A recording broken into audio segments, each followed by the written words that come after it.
तो देखिए क्वेश्चन है कि एक क्लास में 40% विद्यार्थी गणित और 20% विद्यार्थी जीव विज्ञान और 10% विद्यार्थी गणित और जीव विज्ञान दोनों पढ़ते हैं। यादृच्छिकता एक विद्यार्थी चुना जाता है। परिकता ज्ञात कीजिए कि वह गणित पढ़ता है जबकि यह ज्ञात है कि वह जीव विज्ञान भी पढ़ता है। एवं दूसरा क्वेश्चन है कि वह जीव विज्ञान पढ़ता है जबकि यह ज्ञात है कि वह गणित भी पढ़ता है। आप लोग प्रश्न पढ़ोगे तो लगता है कि यार ये कैसे बनेगा, समझ में नहीं आ रहा। बहुत ही आसान है, ठीक है ना। बस एक दो फार्मूला याद हो बन जाएगा। देखो इसको सॉल्व करने का बहुत ही आसान तरीका है कि सबसे पहले जो दिया रहता है ना उसे लिख लिया करो। देखो कक्षा ए में 40% विद्यार्थी गणित पढ़ते हैं। क्या पढ़ते हैं? गणित।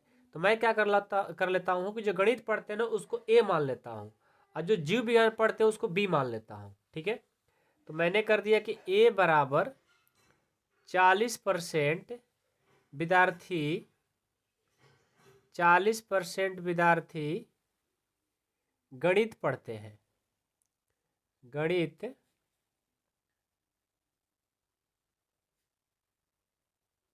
पढ़ते हैं, ठीक है।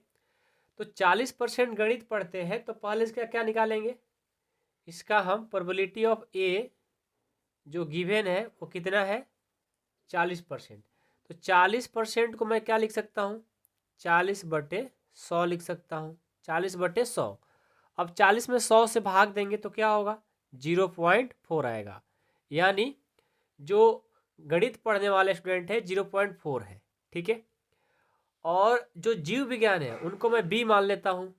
बी बराबर 20% विद्यार्थी 20% विद्यार्थी जीव विज्ञान 20% विद्यार्थी जीव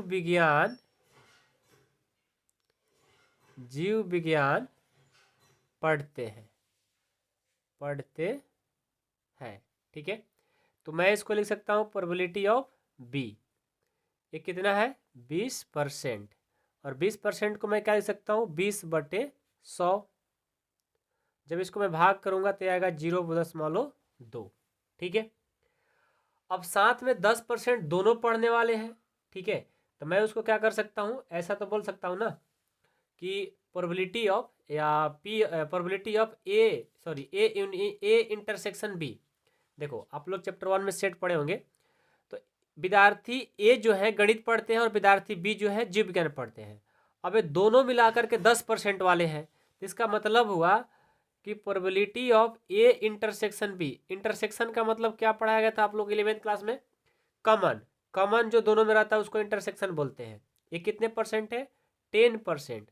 और 10% को हम यदि हम चेंज करेंगे, परसेंटेज हटाएंगे तो 10/, क्या हो जाएगा? 100।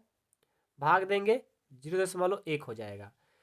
तो देखो probability of A 0.4, probability of B 0.2, probability of A intersection B दोनों पढ़ने वाले 0.1% है।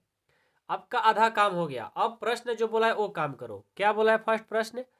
वह गणित पढ़ता है जबकि यह ज्ञात है कि वह जीव विज्ञान भी पढ़ता है, मतलब दोनों पढ़ता है। तो पहले गणित पढ़ता है की बात किया गया है ना, तो मैं क्या करूंगा? Probability of A by B निकालेंगे। और ए बाई बी का फॉर्मूला जानते हो ना, क्या होता है? Probability of A intersection B by probability of B. A by B का formula probability of A intersection B by जो नीचे रहता है उसको नीचे लिखा जाता है। अब ये देखो दोनों क्या है? ए इंटरसेक्शन बी 0.1 है और प्रोबेबिलिटी ऑफ बी क्या है? 0.2। ऐसा मैंने कर लिया, दशमलव खत्म। ये कितना आ गया? 1/2 आ गया। ये नंबर 1 जो था ना वो प्रश्न कंप्लीट। अब जीव विज्ञान पढ़ता है जबकि अभी ज्ञात है कि गणित भी पढ़ता है। पहले जीव विज्ञान की बात किया गया है तो जीव विज्ञान को बी माने हैं तो बी को पहले रखेंगे और गणित को यानी ए को बाद में। इसका फॉर्मूला क्या बनेगा? बी इंटरसेक्शन ए बन जाएगा बाई पी ए है ना, ए रहेगा, ठीक है। बी इंटरसेक्शन ए कितना दिया है? बी इंटरसेक्शन ए कितना दिया है देखो तो 0.1। अब आप कहोगे सर ये कहाँ दिया है? ये तो दिया ए इंटरसेक्शन बी। तो बी इंटरसेक्शन ए को चाहे इंटरसेक्शन बी को, दोनों बात एक ही है। और प्रोबेबिलिटी ऑफ ए कितना है? 0.4। दशमलव हटा दो, ये आ जाएगा 1/4। तो देखो हमारा जो फर्स्ट का आंसर है 1/2 और सेकंड का जो आंसर है 1/4। बस हमारा कंप्लीट हो गया। तो जो बच्चे प्रोबेबिलिटी पढ़े हैं ना थोड़ा बहुत भी, उनका एक भी प्रश्न छूटने वाला नहीं है इस बार, ठीक है ना।